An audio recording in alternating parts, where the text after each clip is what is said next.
कहानी का शीर्षक अंधेरे में उम्मीद। राजेश एक छोटे से गांव में रहता था। वह एक साधारण किसान था, लेकिन उसके सपने बड़े थे।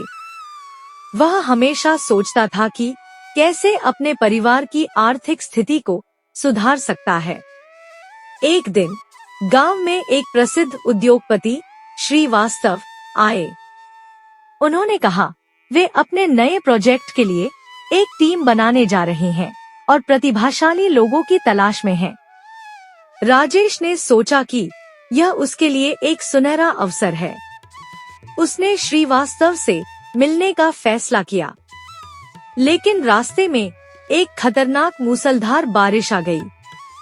राजेश ने सोचा कि वह अपने घर लौट जाए, लेकिन उसके मन में एक विचार आया, अगर मैं आज नहीं गया तो फिर कभी मौका नहीं मिलेगा। वह बारिश में भिजते हुए श्रीवास्तव के होटल पहुंचा। वहां पहुंचकर उसने देखा कि कई अन्य लोग भी अपनी किस्मत आजमाने आए हैं। राजेश थोड़ा घबराया, लेकिन उसने अपने आप को संभाला। जब उसकी बारी आई तो उसने अपनी मेहनत और अपने सपनों के बारे में बताया। श्रीवास्तव को उसकी बातें प्रभावित कर गईं। लेकिन उस रात अचानक होटल में एक बड़ा तूफान आया। बिजली चली गई और सब कुछ अंधेरा हो गया। लोग डर गए और भागने लगे। राजेश ने सोचा कि यह उसकी आखिरी संभावना है।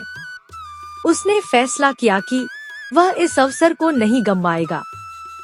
वह अंधेरे में कमरे से बाहर निकला और देखा कि श्रीवास्तव की कार की रोशनी बाहर चमक रही थी। राजेश तेजी से वहां गया। वह श्रीवास्तव के पास पहुंचा और कहा, सर, मुझे एक मौका दें। मैं आपको दिखा सकता हूं कि मैं क्या कर सकता हूं।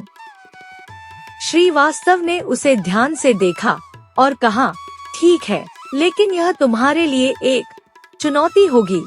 उन्होंने राजेश को एक महत्वपूर्ण प्रोजेक्ट पर काम करने का मौका दिया। राजेश ने मेहनत की और 1 महीने के भीतर उसने अपने प्रोजेक्ट को पूरा किया। उसकी मेहनत रंग लाई और उसे नौकरी मिल गई। इस प्रकार राजेश ने साबित कर दिया कि अगर हम उम्मीद नहीं छोड़ते और कठिनाइयों का सामना करते हैं तो सफलता हमारे कदमों में होती है। कहानी का नैतिक: कभी हार न मानना। राजेश की कहानी हमें सिखाती है कि कठिनाइयों के बावजूद हमें अपने सपनों का पीछा करना चाहिए। अगर हम दृढ़ता से प्रयास करें और किसी भी चुनौती का सामना करने के लिए तैयार रहें, तो सफलता अवश्य मिलेगी। उम्मीद की रोशनी हमेशा हमें आगे बढ़ने का साहस देती है। अगर आपको कहानी पसंद आए तो लाइक, शेयर, कमेंट और सब्सक्राइब करना न भूलें। कहानी देखने और सुनने के लिए धन्यवाद।